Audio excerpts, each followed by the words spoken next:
वसुदेवसुतं देवं कंसचाणूरमर्दनं देवकी परमानन्दं कृष्णं वन्दे जगद्गुरु। गुरुब्रह्मा गुरुविष्णु गुरुदेवो महेश्वरा गुरु साक्षात् परब्रह्म तस्मै श्री गुरुवे नमः। सबको नए वर्ष की शुभेच्छा। हम सबको भगवान कोरोना से मुक्ति दे, ऐसे हम प्रार्थना करते। आज बहुत ही अच्छा वातावरण वैंकूवर में है, काफ़ी हिमवर्षा हुई है और इसके कारण तापमान में काफ़ी गिरावट आई है। सब जगह पे सफ़ेद हिम छाया हुआ है, पहाड़ों पर भी हिम है और वातावरण एकदम खुशनुमा है। ऐसे समय में हमें भगवान की याद आती है। हम भगवद गीता की जो बात कर रहे हैं उसके कई अच्छे अच्छे प्रतिभाव आए हैं। मेरे एक दोस्त ने मुझे कहा कि पिछले बार हमने जो पुनर्जन्म के बारे में बात की और मैंने एक विधान किया था कि ख्रिस्ती धर्म पुनर्जन्म में मानता नहीं है, इस्लाम धर्म पुनर्जन्म में मानता नहीं है। तो उन्होंने मुझे बताया कि स्वामी विवेकानंद ने कहा कि क्रिश्चियनिटी में, ख्रिस्ती धर्म में पुनर्जन्म माना जाता था, परंतु उसके बाद एक पादरी आए जिन्होंने पुनर्जन्म का विरोध किया और उन्होंने कहा कि पुनर्जन्म नहीं है। और उन्होंने यहाँ तक कहा कि यदि कोई पुनर्जन्म की बात करेगा या मानेगा तो उसके सामने दंडनीय कार्यवाही की जाएगी। इस तरह से क्रिश्चियन धर्म में पुनर्जन्म का विरोध होना शुरू हुआ। दूसरे एक संत थे रूमी करके, उन्होंने कहा, जो मैंने विधान किया था कि मैं पत्थर था, पक्षी था, पशु था और बाद में मैं मानवी बना और इस जन्म के बाद मैं देवदूत बन सकता हूँ। तो ये विधान उस फकीर का है जिन्होंने कहा कि पुनर्जन्म है। तो पुनर्जन्म की इस तरीके से दूसरे धर्मों में उसका कुछ अंश पर स्वीकार हुआ है। भज गोविंदम नाम का एक बहुत प्रसिद्ध एक स्तुति है, एक स्तोत्र है, जिसमें आदि शंकराचार्य जी ने पुनर्जन्म के बारे में कहा है, जो सबको पता है। पुनरपि जननम पुनरपि मरणम पुनरपि जननी जठरे शयनम यह संसारे बहुदुस्तारे विषय पारे पाहि मुरारे भज गोविंदम गोविंदम भज मूढ़ मदे संप्राप्ति सन्निधि काले नए नए रक्षे दुख रही कर रहे। यहाँ उन्होंने पुनर्जन्म की बात की है। इसी तरीके से दूसरे संतों ने भी पुनर्जन्म के बारे में तो कहा ही है, जैसे तुकाराम है। मराठी में, महाराष्ट्र में आरती के बाद एक स्तुति गाई जाती है जिसमें तुकाराम ने कहा है, तुका मने गर्भवासी सुखे घालावे आमासी। वे विनंती करते हैं, भगवान को प्रार्थना करते हैं कि हे भगवान, तो मुझे फिर से गर्भ में रख, क्योंकि मुझे तेरा दर्शन चाहिए, मुझे तेरी भक्ति करनी है। तो तुकाराम ने भी पुनर्जन्म मांगा हुआ है। तो इस तरीके से पुनर्जन्म के बारे में काफी सारी बातें हैं। परोक्ष दृष्टि से पुनर्जन्म को सिद्ध करना कठिन है। आचार्य रजनीश जी ने एक बहुत अच्छी बात कही कि जो जीवित है वो स्वर्ग के बारे में क्या जाने, कैसे वर्णन करेंगे, और जो मृत है, जो स्वर्ग में गए हैं, वो तो वापिस आते नहीं। तो स्वर्ग के बारे में सिर्फ कल्पना ही करनी चाहिए हमें। पुनर्जन्म के बारे में ऐसे साबित तो हो सकता है, सिद्ध हो सकता है। जैसे हम देखते हैं, कई बार हमें अचरज होता है, आश्चर्य होता है। जैसे भारत के दूरदर्शन की कई वाहिनियां संगीत के कार्यक्रम रखती है, स्पर्धाएं रखती है, और उस स्पर्धा में छोटे छोटे बच्चे शास्त्रीय संगीत पर आधारित गीत गाते हैं। अब उनको इतनी सारे स्वरों पर पकड़ कैसे आई। 6-8 साल के बच्चे होते हैं, कितना अच्छा गाते हैं। ऐसे कई सारे विस्मयकारक घटनाएं बनती है और हम ये कह सकते हैं कि भाई उन्होंने पुनर्जन्म का आविष्कार किया हुआ है। पीछे के जन्म में जो उन्होंने ज्ञान प्राप्त किया था वो अब उसका उपयोग कर रहे हैं। गीता के 6ठे अध्याय में भी भगवान ने अंतिम 10 श्लोक आप पढ़िए जिसमें पुनर्जन्म के बारे में कहा हुआ है, जिसमें भगवान ने कहा कि अर्जुन आप जो भी कुछ अभी करोगे वो व्यर्थ नहीं जाएगा। ये जन्म में जो कुछ है वो आगे के जन्म में भी जाएगा। जैसे उन्होंने कहा तत्र तम बुद्धि संयोगम लभते पर्वदेहिकम यतते च ततो भूय संसिद्धि कुरुनंदन। हे कुरुनंदन, हे अर्जुन, तत्र तम बुद्धि संयोगम, यहाँ पर जो हमारी जो बुद्धि है उसमें पुनर्जन्म की जो बुद्धि होती है उसका संयोग होता है। पुनर्जन्म के जो आगे के जो पीछे के जो जन्म हो गए उसमें जो भी ज्ञान प्राप्त किया था व्यर्थ नहीं जाता है।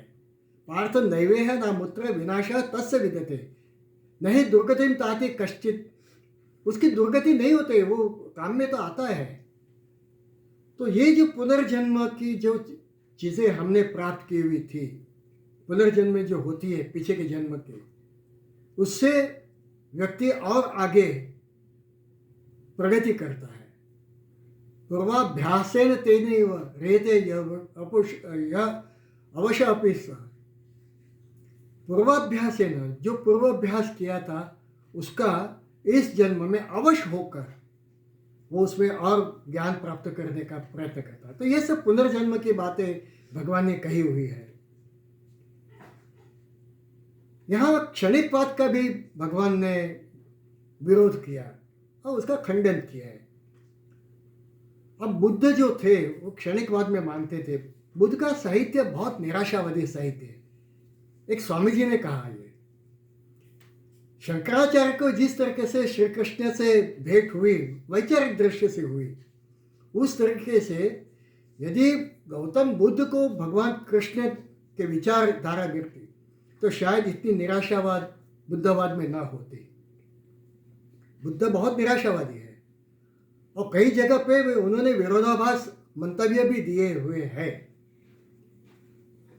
तो बुद्ध का जो क्षणिकवाद है उसका श्री कृष्ण ने जवाब दिया, देहेन अस्मिता देहे कौमार यवनम जरा तथा देहांतर प्राप्ति धीर तत्र न मुह्यते। कुछ भी क्षणिक नहीं है, ये आत्मा जो है वो चिरंतन है, वो हर समय में रहता है। तो मेरे मित्र ने प्रश्न पूछा कि बुद्ध तो अभी हुए और श्री कृष्ण तो काफ़ी पहले हो चुके, तो उन्होंने बुद्ध को कैसे जवाब दिया। बहुत अच्छा प्रश्न है। जब महाभारत का ग्रंथ पूर्ण हुआ तो महर्षि वेदव्यास ने एक बहुत अच्छा विधान किया हुआ है, यदा हस्ति तत् अन्यत्र यन्य हस्ति न तत्कचित। जो इसमें है, जो महाभारत में है वही सारे विश्व में है, जो इसमें नहीं है वो विश्व में कहीं भी नहीं है। तो जितनी भी विचारधाराएं हैं उसका विचार महाभारत में किया गया है, उससे कोई नई बात हम कहते नहीं है, ये विधान है। इसी वास्ते महाभारत के समय में भी जैसे चारवाक के विचार थे, दूसरी विचारधाराएं थी, वैसे क्षणिकवाद की भी विचारधारा थी और उसका जवाब श्री कृष्ण ने यहाँ पे दिया है। एक चीज और है कि श्री कृष्ण इन्होंने एक 13वें अध्याय में 4थे श्लोक में बहुत अच्छी बात कही। उन्होंने कहा कि ऋषि भी बहुधा गीतम छंदो भी विविध पृथक ब्रह्मसूत्र पदश्चैव हेतुर्मद्भि विनिश्चित। अर्जुन, मैं आपको जो कुछ बता रहा हूं ना वो मेरे विचार नहीं है, ये तो ऋषि भी बहुधा गीतम, ऋषियों ने, महाजनों ने, विद्वानों ने, तपस्वियों ने जो जो मंथन किया, विचार किए, तपस्या की और विविध सूत्र में, विविध सूक्तों में, विविध वेदों में, विविध स्तुतियों में जो ज्ञान दिया वो मैं आपको दे रहा हूँ। ऋषि भी बहुधा गीतम छंदो भी विविध पृथक ब्रह्मसूत्र पदश्चैव। और ब्रह्मसूत्र में वेद व्यास ने जो सूत्र कहे ये सबका समन्वय करके मैं आपको बता रहा हूँ। ये मेरे विचार नहीं है, ये तो सब उनके विचार है। हम गीता का प्रैक्टिकल अप्रोच के बारे में सोच रहे हैं ना, तो देखिए यहाँ पे भी हम इसका उपयोग कर सकते हैं। दूसरों को आप हमेशा प्राधान्य दो, दूसरों को आप श्रेय दो, अप्रिशिएट अदर्स। यहाँ पे श्री कृष्ण ने दूसरों को अप्रिशिएट किया है। उन्होंने ये नहीं कहा ये मेरे विचार है, दूसरों के विचार है। हम हर बार क्रेडिट करना चाहते हैं, दूसरों को क्रेडिट दो, दूसरों को समर्थन दो। ये भगवत गीता में से हम सीख सकते हैं। अब हम आगे जाएंगे। चारवाक को जवाब दिया, क्षणिकवाद को जवाब दिया।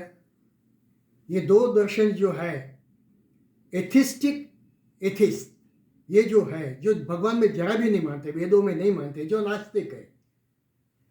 इसके बाद भगवान ने आदि भौतिकवादियों को जो जवाब दिया है, इसके बारे में आज हम देखेंगे। मात्रा स्पर्शास्तु कौन्तेय शीतोष्ण सुख दुःखदा आगमा अपयन अनित्या तान तितिक्षसो भारत। मात्रा स्पर्शास्तु कौन्तेय, मात्रा के दो अर्थ है। एक है इंद्रिय। इंद्रियों का जब संपर्क होता है विषयों के साथ, तब शीत उष्ण तैयार होते हैं, उसका अनुभव होता है। अब शीत उष्ण का अर्थ है कि पूरा जो ये विश्व है ये द्वंद्वों से भरा हुआ है। सब जगह पे द्वंद्व है। पुरुष है तो स्त्री है, जय है पराजय है, मान है अपमान है, जड़ है चैतन्य है, मैटर है स्पिरिट है, सुख है दुख है, शीत है उष्ण है। इस तरीके से पूरा द्वंद्व है। जैसे इंद्रिया विषयों के संपर्क में आई तो एक द्वंद्व शुरू हो जाता है। मात्रा स्पर्शास्तु कौन्तेय शीतोष्ण सुख दुःखदा आगमा अपायनो अनित्या। ये अनित्य है और उसकी शुरुआत भी होती है, उसका अंत भी होता है। अब विषय क्या है?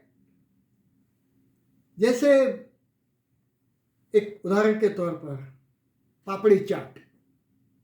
जैसे पापड़ी चाट का स्मरण हुआ, नाम आया कि हमारे मुंह में पानी आता है। तो पापड़ी चाट जो है ये विषय है और इंद्रियां क्या है? ये जीव है, ये इंद्रियां है। हम अच्छा दृश्य देखते हैं तो हमें बहुत पसंद आता है, तो वो दृश्य है, वो विषय है। आँख हमारा इंद्रिय है। हम संगीत सुनते हैं तो संगीत विषय है, कान हमारे इंद्रियां हैं। तो इंद्रियां जब विषय के संपर्क में आएगी तो हमें अच्छा अनुभव होता है, बुरा अनुभव होता है, सुख और दुख तैयार हो जाते हैं। मात्रा का दूसरा अर्थ है प्रमाण। कितनी मात्रा में, ऐसे हम कई बार शब्द प्रयोग करते हैं, कितनी मात्रा में हम उपभोग करते हैं, इस पर सुख दुख का आधार रहता है। और उसकी शुरुआत होती है, उसका अंत होता है। फिर से आपको उदाहरण दूं कि जब चाट खाना शुरू करते हैं, एक कटोरा हमने चाट खाया, चाट खाते ही हमें आनंद शुरू हो जाता है, हमें सुख प्राप्ति शुरू हो जाती है। अब एक कटोरा खाने के बाद दूसरा कटोरा दिया, तीसरा कटोरा दिया, तो अब वही चाट हमें दुख देना शुरू कर, हमें फिर वो आनंद रहता नहीं है। ये अनित्य है। इसका आरंभ है और उसका अंत है। इतना ही नहीं, हो सकता है रात को हमें उसकी व्याधि उत्पन्न हो और रात को हम कोसेंगे कि मैंने इतनी चाट क्यों खाई। तो ये जो होता है, ये विषयों के बारे में ऐसे होता है, इंद्रियों के कारण ऐसे होता है। इंद्रियां स्वयं किसी का उपभोग नहीं करती, परंतु इंद्रियां ये एक पदार्थ है जिसके द्वारा ये उपभोग किया जाता है। थ्रू इंद्रियास वी आर एंजॉयिंग विषय। तो ये आधा उसका आरंभ हो जाता है, उसका अंत भी हो जाता है। अब एक हफ्ता हम चाट नहीं खाएंगे क्योंकि हमें बहुत व्याधि हुई, दूसरे दिन पेट में बहुत गड़बड़ हो गई वगैरह वगैरह। एक हफ्ते के बाद फिर से हम चाट खाना शुरू चाहेंगे कि हम चाट खाएंगे आज। तो ये जो चीज़ें हैं ये इंद्रियों की है, ये टेम्पररी है, ये अनित्य है, ये भगवान कह रहे हैं। ये किस पर आधार रखता है? इसके कारण तीन है। एक है शरीर, दूसरा है मन और तीसरा है बुद्धि। जैसे इनमें फेरफार होंगे उस तरीके से सुख दुख का अनुभव होता है। शरीर में काफ़ी बदल होता रहता है। जब हम छोटे थे तो एक चीज़ हमें पसंद थी, अब हम बड़े हो गए, शरीर में काफ़ी सारे बदलाव हो गए, तो वो चीज़ हमें पसंद नहीं है। शरीर से ये होता है। अभी हमें जो चीज़ पसंद है, समझो कि हम बीमार हो गए तो वो चीज़ हमें पसंद नहीं आएगी।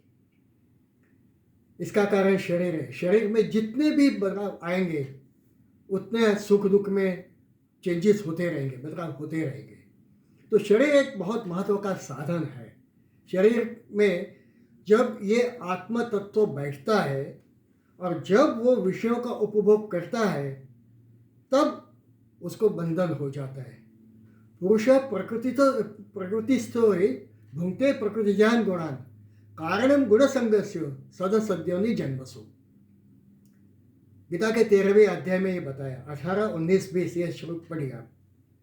पुरुष प्रकृतिस्थो हि, प्रकृतिस्थ, स्थ का अर्थ है जिस पर हम रहते हैं वो स्थ है। मैं अभी कुर्चिस्थ हूँ, कोई भूमिस्थ होते हैं। इस तरह से स्थ का अर्थ है जहाँ पे हम बैठते हैं वो।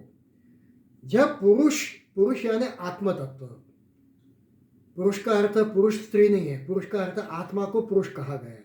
पुरुषयते इति पुरुष, नवद्वारे पुरेदिहि इति पुरुष। ये 9 द्वार है हमारे, इसके अंदर जो रहता है, इस 9 द्वार के नगर के अंदर जो ये पुरुष रहता है आत्मा, उसको पुरुष कहा गया है।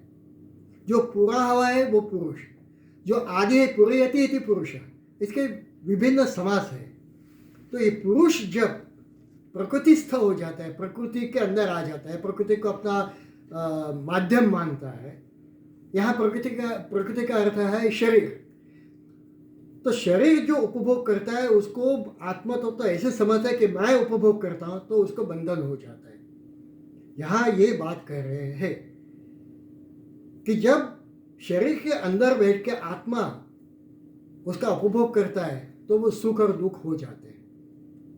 इसी तरीके से मन के कारण भी उसी चीज, उसके 2 विभिन्न हमें देखते हुए रहेंगे, कहीं सुख होता है कहीं दुख होता है। अभी हम जो चीज़ खा रहे हैं ये आप अनुभव कीजिए। जैसे हम रबड़ी खा रहे हैं, बहुत अच्छी है, मीठी है, और उसी समय कुछ अभद्र समाचार आ गए, कुछ खराब समाचार आ गए, हम वहीं के वहीं खाना छोड़ देंगे। हम वो रबड़ी खा नहीं सकते, उसमें से स्वाद उड़ जाता है।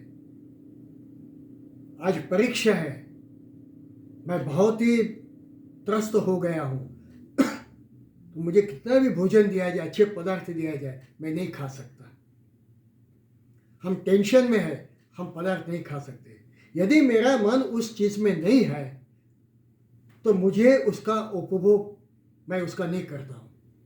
जैसे कई बार हमें बताया जाता है, हम दूसरे विचारों में हैं, हम खाना खा रहे हैं, पत्नी पूछती है खाना कैसे पका है, हम उसका जवाब नहीं दे सकते। सामने से कोई व्यक्ति आ रही है, हम दूसरे विचारों में हैं, आँख देखते हुए भी हम उस व्यक्ति को देख नहीं सकते। अभी आप प्रवचन में बैठे हैं, यदि आपका ध्यान इस प्रवचन में नहीं है तो मैं कितने भी जोर से आपको बताऊंगा, आप मुझे नहीं सुन सकोगे। तो मन पर इंद्रियां काफ़ी काम करती है। जैसा मन होगा उस तरीके से सुख और दुख का अनुभव होता है। तीसरी बात है बुद्धि की, शरीर, मन और बुद्धि। जैसे बुद्धि बढ़ती जाएगी, ज्ञान बढ़ता जाएगा, तो उसी पदार्थ के बारे में हमारा सुख और दुख का अनुभव भिन्न होगा।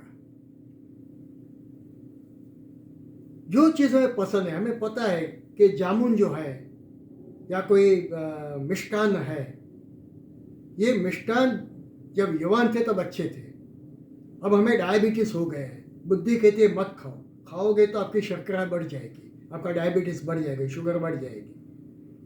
तो बुद्धि के कारण भी सुख और दुख का अनुभव भिन्न भिन्न तरीके से होता है। तो शरीर मन बुद्धि के कारण भी ये सब होते हैं, और इसका जो अनुभव है वो अनित्य है। इसके कारण भगवान कहते हैं तान तितिक्षस्व भारत। तितिक्ष का अर्थ है सहन करो, उसका प्रतिकार करो, इसके अंदर मत बहे जाओ। हम बहे जाते हैं, हम इतने डूब जाते हैं इसके अंदर, ये भगवान बता रहे हैं। यहाँ पे आधिभौतिकवादियों को भगवान ने जवाब दिया है। ये आधिभौतिकवाद क्या है इसके बारे में हम देखेंगे। हम शांति शांति शांति 3 बार कहते हैं, आधिभौतिक, आधिदैविक और आध्यात्मिक। ये त्रिताप शांति के बारे में हम भगवान को विनंती करते हैं कि हमें इसमें से मुक्ति दो। आधिभौतिक क्या है? यहाँ आधिभौतिक का अर्थ है जो बाह्य रूप से जो दिखाई देता है वो आधिभौतिक है। जैसे नमक है, अधिक भौतिक दृष्टि से हम उसको देखते हैं कि उसमें एक स्वाद है, उसको प्रमाण से रसों में उसका उपयोग करेंगे तो उसमें स्वाद आएगा। ये आधिभौतिक है। आधिदैविक क्या है? आधिदैविक जो वैज्ञानिक होते हैं वो आधिदैविक होते हैं। वे नमक को नमक की तरह नहीं देखते, वो सोडियम और क्लोराइड की तरह देखते हैं, उसका समीकरण करते हैं NaCl। वे कहते हैं ये 2 तत्व साथ में आ गए, उसका संयोजन हुआ, उसमें से ये पदार्थ तैयार हुआ। ये आधिदैविक है। और आध्यात्मिक क्या है? वैज्ञानिक इसके आगे जाते हैं, वो आध्यात्मिक है कि इसमें एक तत्व का अणुभार परमाणु भार इतना है, दूसरे तत्व का परमाणु भार इतना है, ये 2 परमाणु एकत्र होते हैं, इसका संयोजन होता है। अब ये संयोजन कौन करता है? ये आध्यात्मिक है। पृथ्वी 23.5 अक्षांश पर खड़ी है, डिग्री पर खड़ी है। ये किसने खड़ी रखी?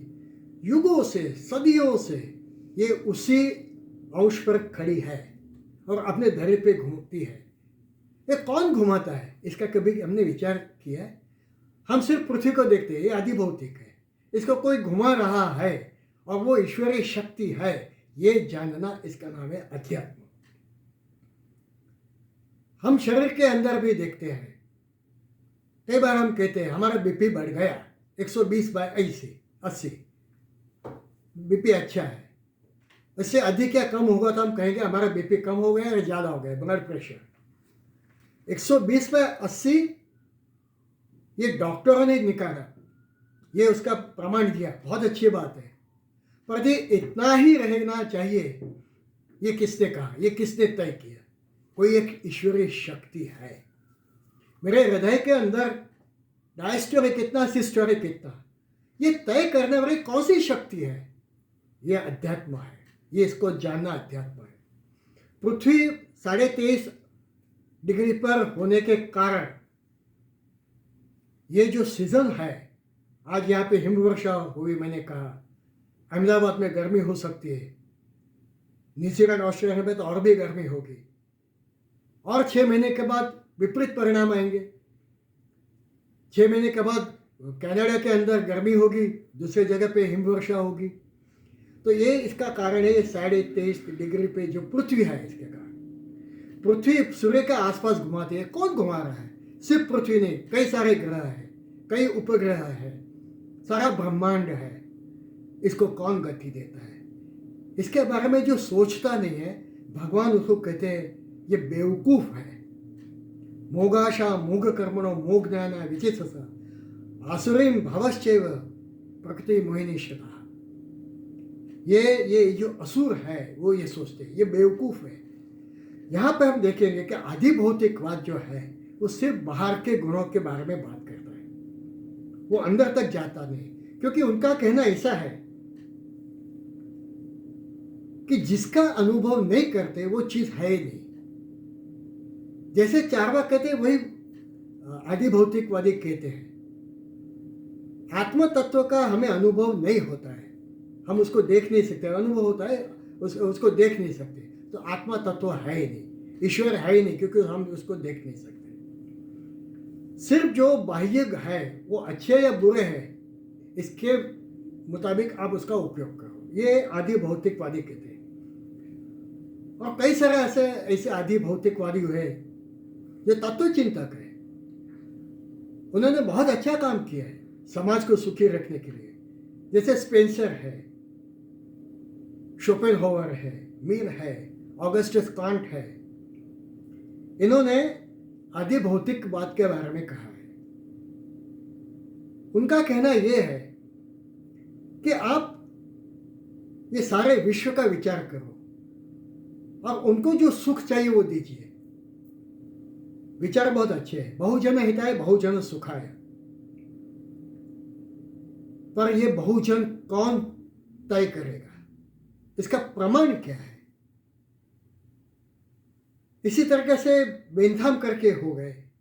उन्होंने ये कहा, ग्रेटेस्ट गुड और ग्रेटेस्ट नंबर।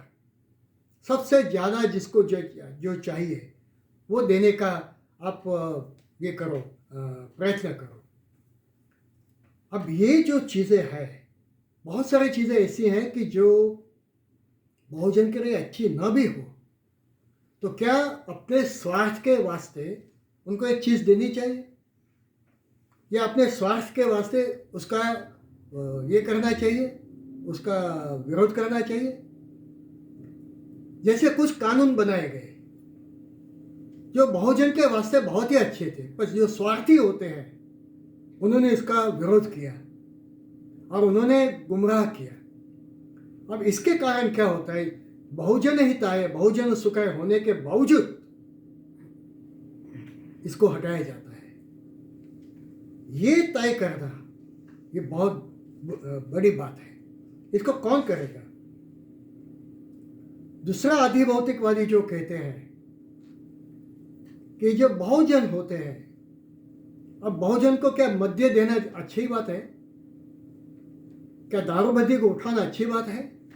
इससे तो और समाज के अंदर दोष आ जाएंगे, अनिति आ जाएंगी। ये हमें सोचना है कि उसके मूल में क्या है। भगवत गीता परमार्थ ये मूल में देखता है, स्वार्थ की दृष्टि से मत देखो।